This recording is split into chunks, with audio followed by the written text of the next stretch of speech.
Yaseen.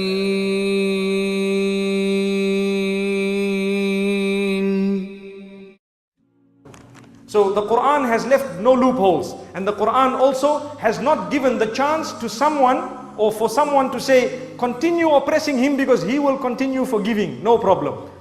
Do you know there is a story where there were three very pious people in the masjid, and there was one youngster. So the youngster was told, you know, those people are very pious. The one in the left is still young. The one in the middle is more pious than him, and the one in the right is extremely pious. So he said, how can I know the difference between he who is pious and he who is not pious? So the youngster was told, well, they concentrate a lot. So he said, all right, let me see. He went to the first one, Salaam alaikum. No response. He was involved, this man was involved in his dhikr and recitation of the Quran, no response. So this youngster decided to give him one clap on his face. So the poor pious person got one clap on his face, and as though nothing had happened, he continued reciting. Now the man says, yes, truly these people are pious, and the sign of it is that they don't even notice what goes on around them. Let me go and see the one who's more pious than him. So he moved slightly to the right, and he greeted again, no response. He gave this man one solid clap. The man got up and says, is your hand okay, brother? Is your hand okay, brother?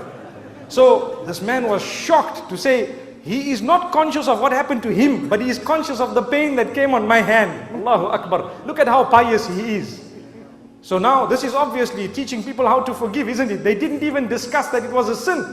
So now this youngster is thinking to himself, whoa, that man on the right must be the most pious. Let's see what he does. He went, he greeted him, again no response. He gave him one solid clap. That man got up and gave the youngster two claps. So the youngster says, but I thought you were the most pious. He says, someone somewhere needs to stop you clapping people.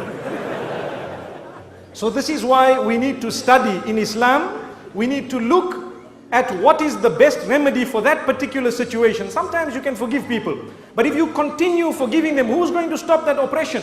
This is why the hadith says that if you do not stop an oppressor from oppressing others, then chaos will overtake the whole community, and then you will make dua to Allah subhanahu wa ta'ala and He won't respond, because you will be collectively guilty of having allowed an oppressor to keep on oppressing or keeping on oppressing the rest of the people. So it's important that we balance it as we have been taught. May Allah subhanahu wa ta'ala grant that to us.